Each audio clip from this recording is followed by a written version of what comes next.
Speaking of labour strife, South Africa's National Union of Mineworkers says it will be seeking pay rises of between 15 and 60% from gold and coal producers, raising the prospect of fresh strikes as firms battle higher costs and falling prices on one hand and a heated labour climate on the other.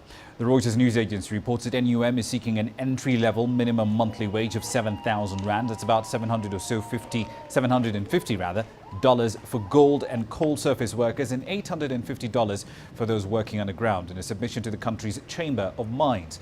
And in what is seen as a possible spread of contagion to other sectors, workers in a Mercedes assembly, as we've just mentioned, have down their tools this Monday asking for wage hikes as well. Let's move on to South Africa, where CCTV's Guy Henderson is live in Johannesburg tonight. He now joins us on the line. Guy, give us a sense, if you will, of the balance of power here between NUM on one hand and AMCU and the sectors they rather have a strong presence in. Well, in the platinum sector, firstly, I think it's clear to all major stakeholders now that AMCU is the dominant player. The best example, I think, of that is what could turn out to be a very significant decision over the weekend made by Lonmin Platinum. That, of course, is the place where miners were shot at Marikana last year. They've made a decision over the weekend to officially recognise AMCU as the majority union at that mine, and they say they're now in the process of deregistering their rival, the NUM, as a union at that same mine. That just goes to show the power that AMCU now wields in the platinum sector and anecdotally at this Lonmin mine.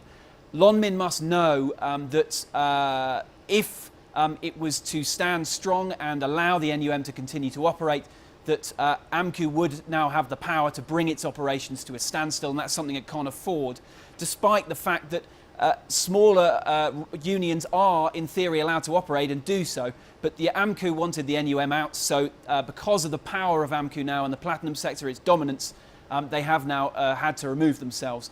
The gold and coal sector, it's less clear. Certainly AMCU did take numbers away from the NUM last year. Since then, we haven't seen, as we have in the platinum sector, those outbreaks of wildcat strikes and protest action yet.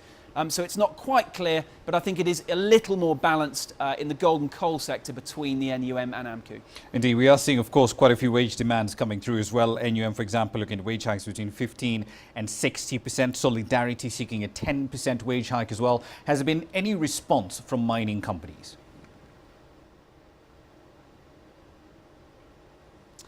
Well, yes, you're right. Those two unions, the NUM and Solidarity, have now submitted these wage demands. In those sectors are undergo a collective bargaining system through the Chamber of Mines. So they're still waiting at this stage for AMCU to make their submission as part of that that collective bargaining wage negotiation. Though it's not yet clear whether AMCU will choose to take part in that process at all. What tends to happen then, and the reason we haven't heard a formal response from mining companies in the gold and coal sectors yet, is that they'll now have 2 weeks to look through these the finer details of these demands, which go beyond just the headlines that you read in the papers and that are talked about, those figures. They go into the more details like housing improvements and bonuses and that kind of thing.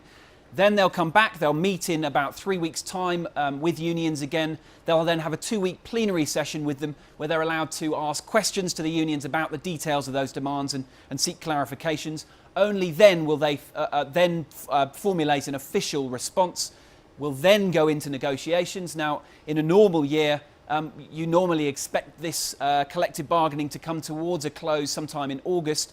This year, regardless of whether AMCU take part or not, things are likely to be more difficult given those quite steep wage demands that we've already seen, particularly from the NUM with that 60%. If AMCU choose to take part, well, that could be a lot more difficult and things could run well over August. Indeed, we'll have to leave it there for the time being. Thank you for that update. That's CCTV's Guy Henderson, who's been keeping tabs on the developing story in South Africa with respect to the strike that's racking the labour market at the moment.